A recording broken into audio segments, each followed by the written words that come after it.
MG listeners, untuk membahas perkembangan terkini mengenai kasus polisi tembak polisi yang menewaskan Brigadir Yosua, saya sudah terhubung dengan Komisioner Komnas HAM BK Ulung Hapsara untuk informasi selengkapnya. Selamat pagi Pak BK, salam sehat. Selamat pagi Mbak Mercy, salam sehat.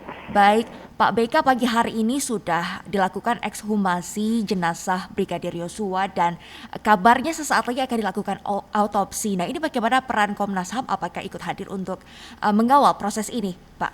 Ya, kami tim dari Komnas sudah sampai di Jambi dari kemarin sore dan kemudian pagi ini pada saat ekshumasi maupun otopsi, Komnas akan memantau dan memastikan proses otopsinya lancar sampai kemudian juga nanti pada saatnya tiba Brigadir J dimakamkan kembali begitu.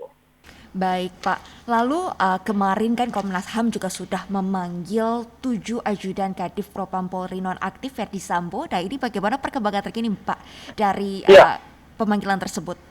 Ya, jadi kami memang meminta keterangan 6 pengawal pribadi atau Irjen Ferdi Sambo. Kami meminta keterangan terkait posisi dan peran masing-masing pada saat kejadian. Artinya ketika ada penembakan atau bahkan kami menanyakan sebelum kejadian, saat kejadian dan setelah kejadian begitu.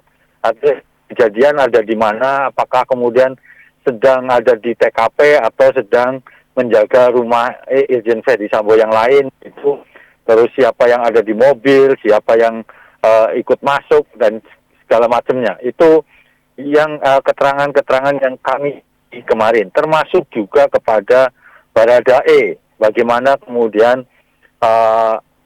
versi Baradae memberikan keterangan terkait peristiwa tembak menembaknya, begitu.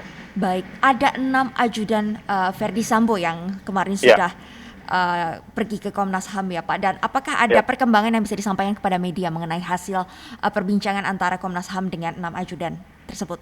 Ya, yang jelas kami saat ini masih belum bisa menyampaikan satu kesimpulan terhadap pertemuan kemarin ya Mbak, karena kan permintaan keterangan kemarin kan masing-masing terpisah begitu ya.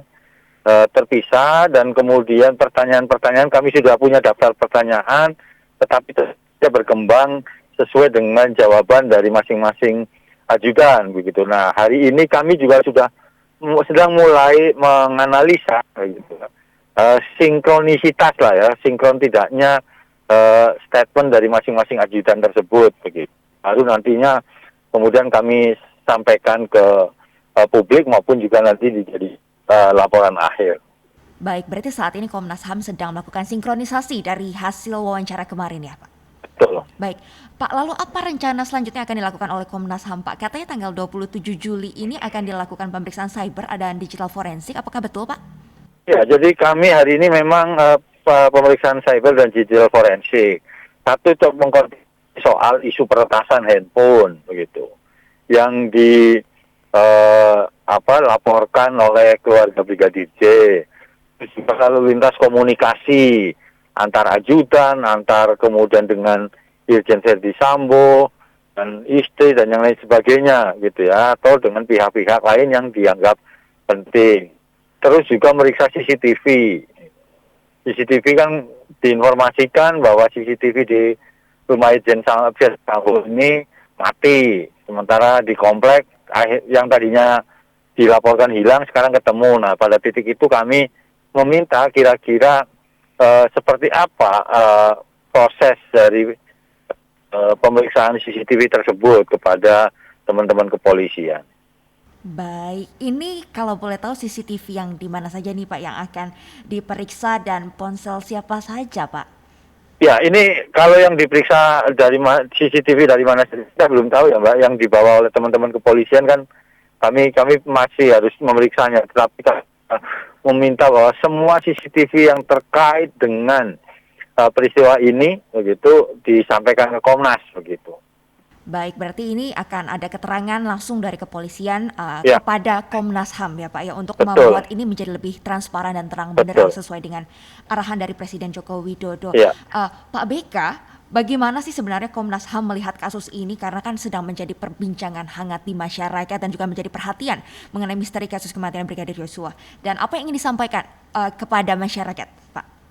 Ya, yang pertama gini, tentu saja memberi kesempatan kepada baik tim khusus, Komnas HAM, Polnas untuk bekerja gitu. Karena tentu saja kalau dari kami dari sisi Komnas, kami akan bekerja berdasarkan data dan fakta yang sudah kami dapat, terus kami kembangkan sehingga konstruksi peristiwa secara keseluruhan ini menjadi lebih jelas. Terus yang kedua tentu saja Komnas sebagai pengawas internal kepolisian akan juga bekerja semaksimal mungkin supaya apa? Supaya kejadian-kejadian seperti ini tidak terulang lagi di internal kepolisian. Sehingga mempengaruhi soal proses penegakan hukum, perlindungan hak asasi manusia, dan yang lain sebagainya. Saya kira itu, Mbak. Baik, komitmen dari Komnas HAM sendiri bagaimana Pak untuk menyelesaikan kasus ini, membantu menyelesaikan permasalahan ini, Pak?